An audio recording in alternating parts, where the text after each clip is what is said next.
Bonjour à toutes et à tous, nous sommes le 26 novembre, il est 11h30 pile et nous allons démarrer donc cet atelier, ce deuxième atelier de la rentrée sur le thème de l'atelier Persona. Donc je suis Gilles Landel, je suis le directeur de l'agence marketing digital WSI Hobby basée à Aubergenville et je vais vous guider, je vais être votre interlocuteur pendant ce webinaire. Alors rapidement, sur l'agence WSI Hobby nous sommes une agence donc, de conseil marketing digital, membre du réseau WSI, et nous croyons que toutes les entreprises devraient avoir un site internet efficace. Pourquoi efficace? Parce que c'est facile de faire un site internet, mais le rendre efficace, c'est beaucoup plus compliqué. Et justement, vous allez comprendre pourquoi, justement, avec le sujet de notre webinaire d'aujourd'hui, qui est les personas. Alors, ce webinaire fait suite à un atelier qui a eu lieu il y a 15 jours sur le thème Trouver votre why. Pourquoi? Parce qu'on fait un site internet, en général, c'est pour faire du marketing, pour communiquer, pour attirer et intéresser des clients. Donc, trouver des clients, entre guillemets, c'est facile, ça prend du temps, mais trouver des bons clients, c'est mieux. Et pour ça, il y a une recette magique qu'a dévoilée Simon Sinek dans sa fameuse vidéo dans son TED Talk où il explique l'importance du why, les Golden Circle, why, how, what. Il explique que la plupart des entreprises savent dire ce qu'elles font, le what, comment elles se différencient, c'est le how. Par contre, très peu d'entreprises savent utiliser leur why. Et donc, moi, j'ai expliqué dans mon précédent webinaire l'importance de trouver son why. Et j'avais décrit les 9 why qui sont disponibles aujourd'hui pour vous aider à avancer. Donc ça, ce webinaire est enregistré. Si vous voulez le visionner, il est toujours disponible en consultation. Et je vous encourage vivement à le consulter. Donc, suite à ce why, il est important, donc maintenant que vous savez quoi dire pour attirer les bons clients, il faut identifier votre cible. Et c'est l'objectif de ce webinaire d'aujourd'hui, c'est de se concentrer sur le profil de vos meilleurs clients, de façon à savoir comment les chasser et comment commencer à interagir avec eux. Donc normalement, vous avez peut-être déjà reçu un petit livret qui est disponible via notre site internet, qui est une espèce de guide méthodologique pour vous aider à définir le profil de votre client idéal. Alors pourquoi c'est important de définir le profil de ces clients idéaux? Parce que vous allez devoir mettre en place un plan d'action marketing pour vous aider à attirer ces clients-là. Donc on va justement aujourd'hui, dans le cadre de ce webinaire, vous donner quelques conseils, quelques astuces pour affiner votre segmentation, puisque c'est ça, hein, définir le profil des clients, c'est ni plus ni moins qu'une segmentation marketing, et vous donner surtout des exemples pour vous puissiez comprendre ce qu'il faut produire pour attirer, intéresser et convaincre vos meilleurs futurs clients. Est-ce que tout est OK pour vous? Alors, n'hésitez pas, si vous avez des questions, n'hésitez pas à poser des questions. Hein, je vois les questions en live, donc n'hésitez pas. Je serai ravi de pouvoir y répondre. Et donc, faites-vous plaisir, allez-y. J'en profite pour vérifier, le son et la vidéo sont OK pour tout le monde voit bien et voit mon écran et le son est bon pour tout le monde. Impeccable. Alors, dans ce livret, vous avez des feuilles de travail. Donc, il y a un peu de blabla avant qui vous explique l'importance d'un persona, pour comment on va le définir, et le persona idéal, mais aussi le persona négatif, c'est-à-dire essayer de comprendre quels sont les clients qu'on veut pas attirer. Donc, c'est bien d'avoir le côté positif et le côté négatif de façon à avoir une vision claire de ce qu'on souhaite. Et donc, vous avez cette feuille qui vous permet de définir le profil de persona. Alors, vous allez faire autant de feuilles que vous avez de persona. Alors, je ne sais pas si vous avez déjà défini votre segmentation marketing, si vous avez en général plusieurs personas, on n'en a pas qu'un seul. Mais donc, ça, c'est un exercice qu'il faut faire pour chacun des personas que vous aurez. Donc, vous pouvez commencer par leur donner un nom. Ça, c'est assez pratique. Et pour trouver un nom, moi, ce que je donne comme conseil à mes clients, c'est d'essayer de trouver. Alors, je fais ça dans des réunions avec les commerciaux, mais toutes les personnes qui sont en contact avec les clients finaux sont intéressantes de participer à ce genre d'atelier parce que tout le monde va pouvoir donner un avis, un éclairage qui va enrichir justement ces feuilles qui sont importantes pour les équipes marketing de façon à ce qu'on puisse récupérer toute la matière qui nous permette ensuite de faire le plan marketing de contenu, etc., pour développer et attirer ces clients-là. Donc, commencez par trouver un nom. La tactique que je donne, qui est la plus simple, c'est essayer de réfléchir à une personne qui, quand elle vous appelle au téléphone, vous avez le sourire. Parce que vous allez... alors, c'est pas une personne, c'est un client. Quand un client vous appelle, bah, vous avez le sourire et en général, bah, ces personnes-là sont souvent des exemples de bons clients et que vous pouvez vous servir pour euh, nommer vos personas. D'accord? Vous allez renseigner des informations sur des informations démographiques, leur poste, leur fonction, leur niveau d'ancienneté, à quoi ressemble leur journée, qu'est-ce qu'ils font de leur journée, à quoi ils passent leur temps, euh, quels sont ses points faibles, quels sont ses problèmes, hein, ça c'est important, et comment vous l'aider à résoudre. Ça, c'est, je dirais, peut-être le point le plus important, c'est quel problème vous l'aidez à résoudre avec votre produit, vos services. Euh, et pourquoi c'est important pour lui par rapport à ses objectifs. Donc ça, c'est vraiment essentiel. Ça, ces deux points-là sont les deux points qu'il faut absolument remplir de la manière la plus complète possible. Ensuite, où est-ce qu'il va pour chercher de l'information? Est-ce qu'il va sur des salons? Est-ce qu'il va sur Internet? Est-ce qu'il va est-ce qu'il va sur votre brochure, des catalogues? Voilà. Est-ce que essayez d'être le plus clair là aussi possible là-dessus. Quelle expérience recherche-t-il? Ça, c'est quand il a utilisé vos produits ou services, quel niveau d'exigence il attend. Il peut y avoir des agences de sécurité, de qualité, d'ergonomie, de confort, de fiabilité, voilà. Là aussi, c'est important d'être le plus clair possible. Et quelles sont les objections qui vous opposent le plus souvent? Le prix, le délai, les délais de réappro, le stockage, le transport, enfin, bref, toutes les objections, pardon, qui sont des freins à la vente et qu'il faudrait absolument traiter. Plus vous aurez la connaissance de tous ces points-là, bah, plus vous aurez bien sûr la capacité de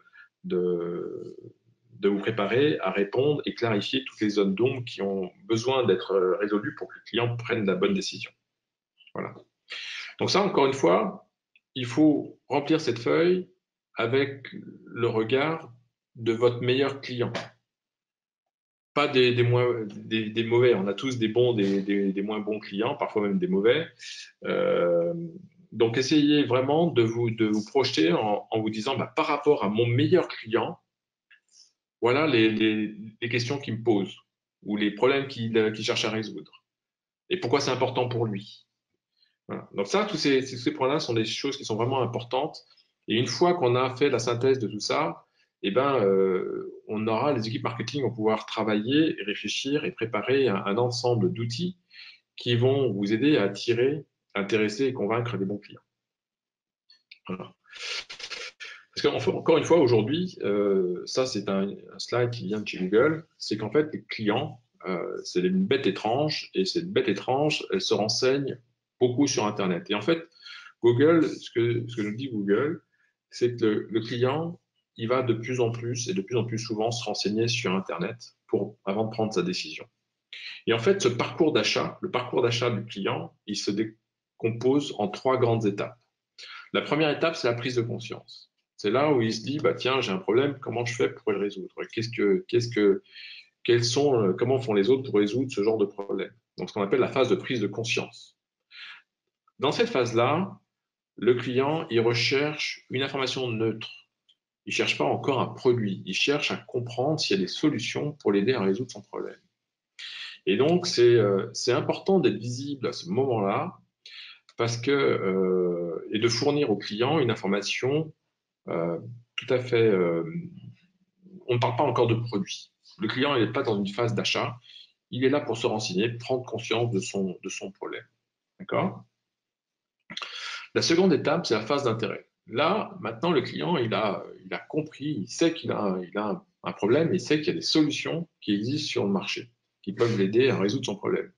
Donc là, il va chercher différentes solutions proposées par différents fournisseurs et il va chercher un maximum d'informations pour être capable justement de prendre la décision, qui sera la dernière étape.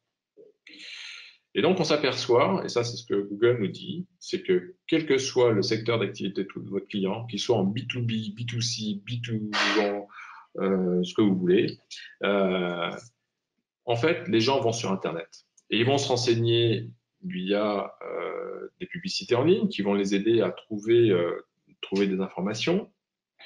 Le display, la vidéo sont en général très très souvent utiles pour arriver à cette phase de prise de conscience. C'est un des canaux qu'on encourage et qu'on utilise le plus pour cette phase-là. Et notamment le vidéo marketing aujourd'hui, c'est vraiment un très très bon canal puisque c'est un retour sur investissement qui est juste énorme. Donc, le vidéo marketing est un très bon canal pour la phase de prise de conscience. Pour la phase d'intérêt également, mais là, les gens vont chercher plus de contenu, des grilles, des fiches, des évaluations, des rapports, des avis, des témoignages, ce genre de choses. Donc, les réseaux sociaux sont là aussi importants, éventuellement. La notoriété de votre marque, les avis des internautes. Bref, il y a énormément de choses. Parce qu'en fait, ce qu'on s'aperçoit, c'est que le client, il passe 60% de son temps sur Internet pour faire cette étape de prise de conscience et étape d'intérêt. À tel point que il arrive plusieurs fois d'avoir des clients qui rencontrent des commerciaux pour la première fois, mais le client ne sait déjà plus sur le produit que vend le commercial que le commercial lui-même. Pourquoi? Parce qu'il s'est renseigné sur Internet et il a fait son travail d'analyse, de recherche, et donc il est déjà très très bien éduqué grâce à Internet. La dernière étape, c'est la phase de décision. Et la phase de décision, c'est une étape bien sûr critique, parce que c'est là où il faut aider le client, et également le bon client, le meilleur client, à prendre la décision de travailler avec vous plutôt qu'avec un concurrent. Donc là, ça peut être des démonstrations, des échantillons, des tests, des remises, enfin bref, tout ce qui peut aider le client à dire qu'il faut qu'il achète maintenant. Alors, ce parcours d'achat, il est pas linéaire, hein. Il y a plusieurs allers-retours, mais en tout cas, il y a un tronc commun, c'est Internet, votre site Internet, votre visibilité sur Internet et les réseaux sociaux et l'emailing qui sont des moyens vraiment importants quand c'est utilisé de manière judicieuse de pouvoir revenir en contact avec le client pour l'aider à progresser dans son parcours d'achat. Voilà. J'espère que c'est clair ce que je vous raconte. Alors, si ce n'est pas très clair, je vais essayer de vous donner un exemple. Imaginez que vous soyez une agence de voyage et que vous vendiez des produits B2B, B2C. Voilà. Et vous venez de recevoir une offre exclusive de logement de gîte en Corse que vous voulez vendre rapidement parce que c'est vraiment une offre canon que vous pouvez promouvoir facilement à l'ensemble de vos clients qui sont intéressés. Vous avez une base de clientèle importante, mais vous souhaitez bien sûr chercher à enrichir votre base de contacts. Donc, ce produit est disponible, il est en vente et vous avez plusieurs semaines de ces produits-là. J'en ai mis un en exemple et vous pouvez en avoir plusieurs pendant plusieurs semaines. Donc, ce que vous pouvez faire pour reprendre le fameux parcours d'achat du client sur la phase de prise de conscience, eh bien, vous allez pouvoir, par exemple, produire un guide ou partir en vacances cet été. Je me suis inspiré d'ailleurs d'un cas concret, hein, puisque l'Express a fait un guide justement sur où partir en vacances cet été. Un espèce de livre blanc qui décrit les meilleures destinations au monde pour partir en vacances, les bons plans, les bonnes idées, etc. Donc, typiquement, un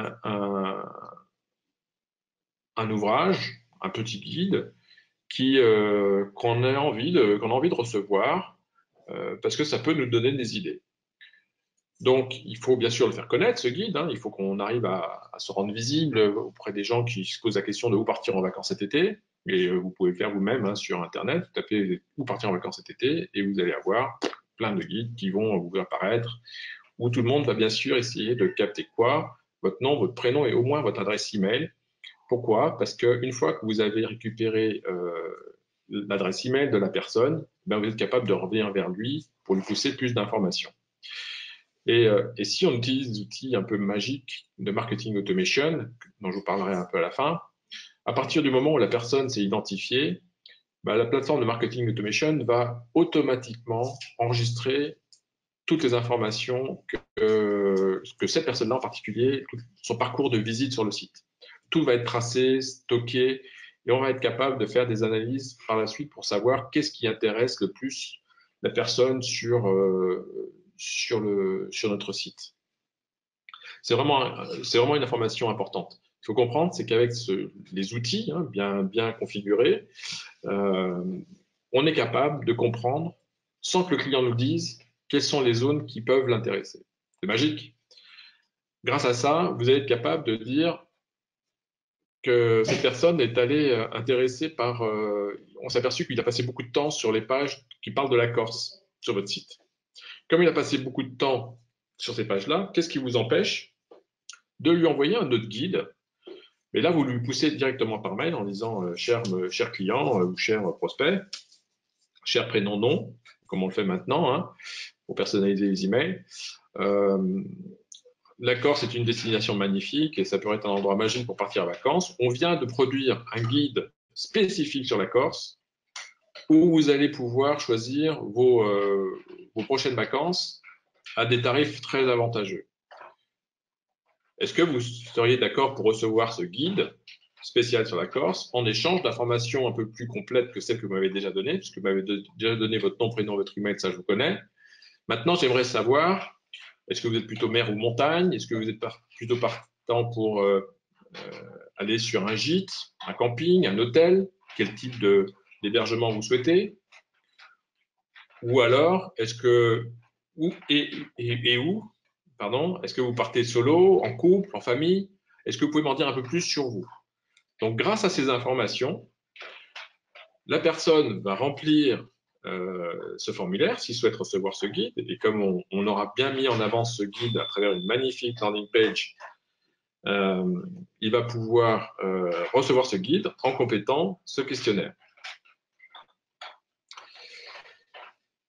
Maintenant que vous avez bâti le profil de ce prospect qui a visité votre site, vous savez qu'il veut partir en vacances cet été, vous savez qu'il est intéressé par la Corse, et vous savez qu'il est, imaginons, plutôt intéressé par un gîte en famille et partir au bord de la mer, ça tombe bien parce que ça correspond pile poil au produit que vous avez à vendre.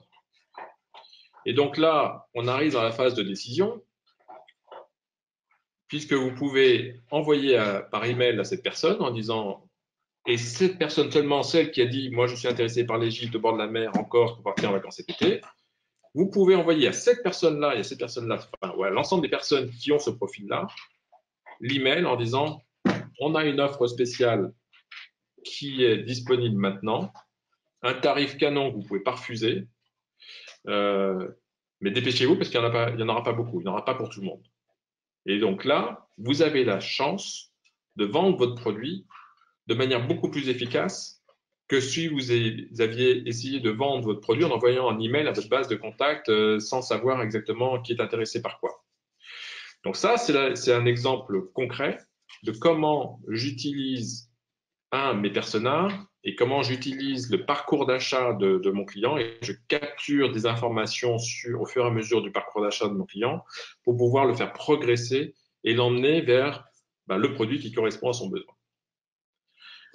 Voilà, j'ai voulu être un petit peu didactique à travers ce parcours. J'espère que c'est clair pour vous. En tout cas, ce qu'il faut que vous sachiez, c'est que nous, ce qu'on constate, nos recherches nous montrent que, quelle que soit la problématique B2B, B2C, encore une fois, ce parcours d'achat bien segmenté en 3 étapes permet de multiplier par 4 le taux de conversion de vos campagnes. Concrètement, ça veut dire que vous pouvez diviser par 4 le budget de promotion de ces mêmes campagnes. Je ne sais pas si vous avez l'habitude de faire des campagnes de promotion, que ce soit d'emailing, référencement payant, etc. Mais ça coûte cher. Et surtout quand on veut cibler un pays ou plusieurs pays, les budgets commencent à être vraiment importants.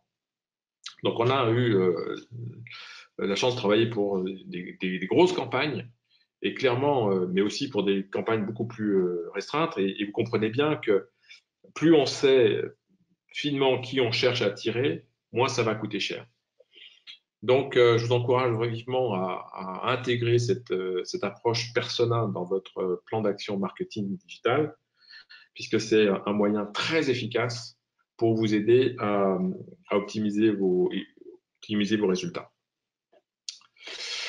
Alors, juste un petit exemple concret, je vous disais tout à l'heure que le marketing automation ou d'autres outils, mais enfin, ça fait vraiment partie des outils de marketing automation, permet de tracer et de scorer des visiteurs. Donc là, typiquement, c'est l'exemple d'un client où on sait qu'un visiteur est arrivé sur la page d'accueil, il est resté 19 secondes, il est allé sur la page traduction de devis, il est resté 31 secondes, il est allé voir les références, il est allé voir la page Contact Nous, il est allé voir il est revenu sur la page traduction de devis, il est revenu sur la page d'accueil, et bref, il a rempli, et on sait pour chaque page exactement le temps qu'il est resté, de façon à pouvoir lui attribuer un score qui va nous permettre de savoir si c'est un prospect qui est intéressant et qu'il faut que les commerciaux reviennent vers eux.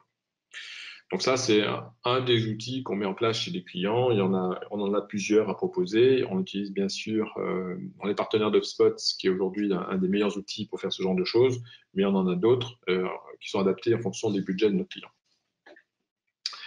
Voilà, donc là, j'ai un petit sondage pour vous et je voudrais avoir votre avis.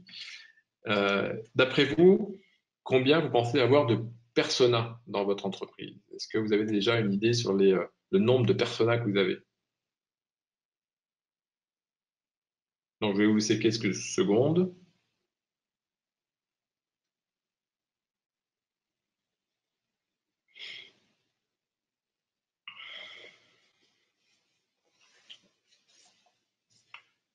Voilà, je vous laisse encore 4 secondes.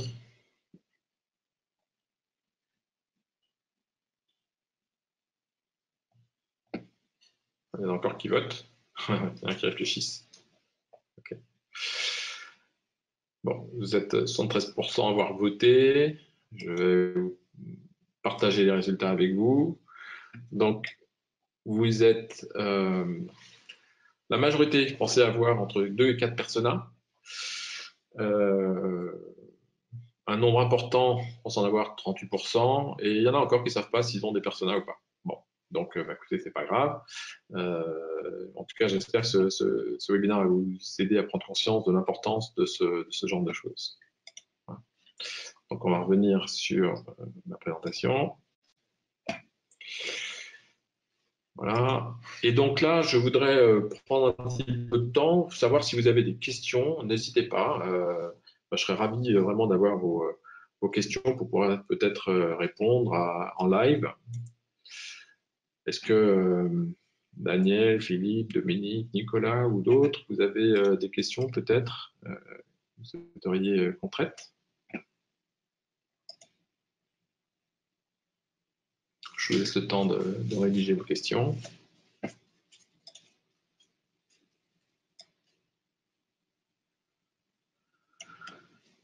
Alors, le logiciel Mailchimp suffit-il comme logiciel d'automatisation?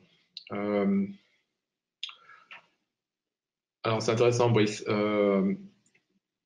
C'est vrai qu'il y a il y a beaucoup d'outils qui disent faire du marketing automation. Sendinblue, Mailchimp, tout le monde dit qu'ils font de l'automatisation, du marketing automation. Ça me semble, ça peut suffire dans certains cas. Maintenant, si on veut vraiment être capable de gérer ce qui se passe avec les réseaux sociaux, être capable de mesurer la performance de vos campagnes, ça me semble un petit peu léger. Donc, Mailchimp, c'est bien pour faire de l'emailing, pour faire des emails automatiquement en fonction de certaines étapes. Maintenant, je pense que vous perdez beaucoup d'informations, notamment liées à la capacité de votre CRM de pouvoir traiter les informations. Donc moi, je vous recommande vivement, si le marketing automation est un sujet important pour vous, d'envisager des outils un petit peu plus puissants que MailChimp. Dominique me dit que c'était très clair. Comment définir le nombre de personas, me demande Walid. Donc, en général, c'est une bonne question, Walid. En fait, vous avez sans doute besoin de segmenter votre activité en disant ce qui est. Imaginez que vous vendez des produits pour des particuliers, pour des entreprises, pour des collectivités. Ça fait 3 segments de clients déjà différents. Et ça peut être, imaginez que vous fassiez en plus des formations, des ventes à l'international. Tout de suite, ça vous fait au moins 4 personas. Un pour les particuliers, un pour les entreprises, un pour les collectivités et un autre pour l'international. Donc déjà, vous voyez, je suis rapidement à 4 personas. Après, en fonction des produits, il y a peut-être des produits qui sont plus pour une certaine famille d'entreprises. Par exemple, ça va être pour des produits qui vont intéresser les restaurants, des produits qui vont intéresser les hôtels, ou des produits qui vont intéresser je sais pas, les campings. Eh ben, là, typiquement, ça peut être, là aussi, vous pouvez avoir un persona par chacun. Et tout dépend de la granularité de ce que vous souhaitez affiner. Donc, il ne faut pas descendre non plus, chaque client n'est pas un persona, ce serait un peu trop compliqué à gérer. Mais par grande famille de clients, essayez d'identifier ceux qui ont besoin d'être segmentés. Ça répond à votre question, Walid. Faut-il mieux créer ces personas en interne ou se faire assister? La question, alors moi je serais ravi de vous aider, c'est un peu mon métier.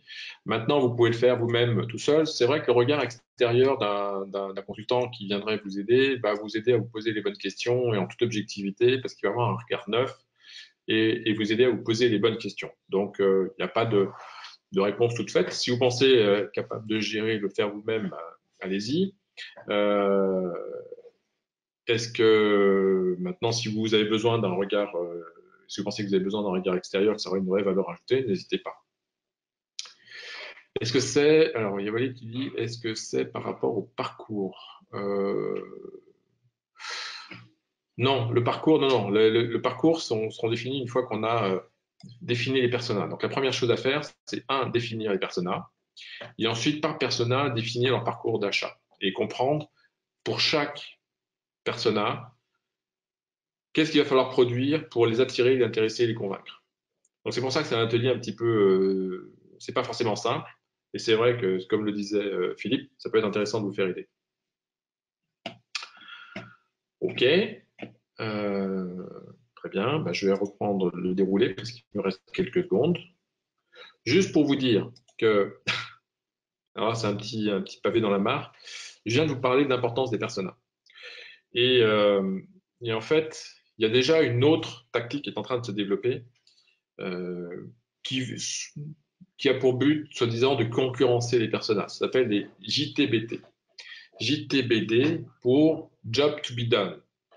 En fait, le principe des JTBD, c'est de dire, en fait, les gens, ce qu'ils cherchent, c'est pas un produit, ils cherchent une solution à leur problème. Typiquement, on ne cherche pas à acheter une perceuse pour faire un trou, on cherche à avoir un trou. Et si on pouvait avoir le trou sans acheter la perceuse, les gens seraient ravis. Donc c'est ça la problématique. Donc il y a une nouvelle tendance qui se développe qui s'appelle les JTBD. Et vous pourrez aller vous renseigner sur un excellent article qui a été publié par uxrepublic.com, qui tire lui-même son article d'un article américain. Voilà, donc vous aurez la source, vous aurez tout. Mais en fait, les JTBD et les personas sont pas du tout opposés. Au contraire, ils sont complémentaires. Donc, les JTBD viennent compléter l'approche des personas de manière tout à fait pertinente. Donc, je vous encourage vivement là aussi à vous poser la vraie question de dire qu'est-ce que veut vraiment mon client? Est-ce qu'il veut mon produit ou le produit de mon produit? Voilà, donc ça, c'est une vraie question. Et donc, pour aller plus loin, une fois que vous avez fait votre why, que vous avez fait votre persona, bah, en fait, ce qu'on fait souvent, nous, dans un package global, on fait le why, les personas, et on arrive au slogan, puisque quand on a fait tout ça, quand on sait notre why, quand on sait quels sont le profil de nos clients et comment les intéresser et les convaincre, eh ben, on est capable de, avec un petit exercice de brainstorming stimulant, de réaliser un slogan efficace. Et donc, c'est le sujet de mon prochain webinaire qui aura lieu le 9 décembre pardon, à 13h30. Je proposerai de participer pour ceux qui sont intéressés. Vous pouvez déjà bloquer votre agenda. Il y a un petit livret qui a été produit et que vous pouvez télécharger. Vous pourrez les aller recevoir d'ailleurs une invitation pour le télécharger dans le prochain mail de remerciement pour votre participation à notre webinaire d'aujourd'hui. Et vous pourrez aussi vous inscrire directement sur le prochain webinaire, donc le lundi 9 décembre à 13h30. Je serai ravi de vous y retrouver. Voilà, c'était l'objectif de mon webinaire d'aujourd'hui, c'était de vous parler des personas. On a dépassé un petit peu le timing. Mais en tout cas, si vous avez besoin d'aide, n'hésitez surtout pas à me contacter. Vous pouvez prendre un rendez-vous dans mon agenda en cliquant sur le lien qui sera là, ou m'envoyer un petit email, ça fera plaisir. Je serai aussi ravi d'avoir votre témoignage et vos avis sur ce webinaire. J'espère qu'il vous a intéressé. Et donc, j'espère vous revoir très bientôt. Merci encore à tous pour votre participation et au plaisir de vous d'avoir via un web meeting ou en présentiel si vous pensez qu'on peut vous aider à avancer. Merci encore, à bientôt. Au revoir.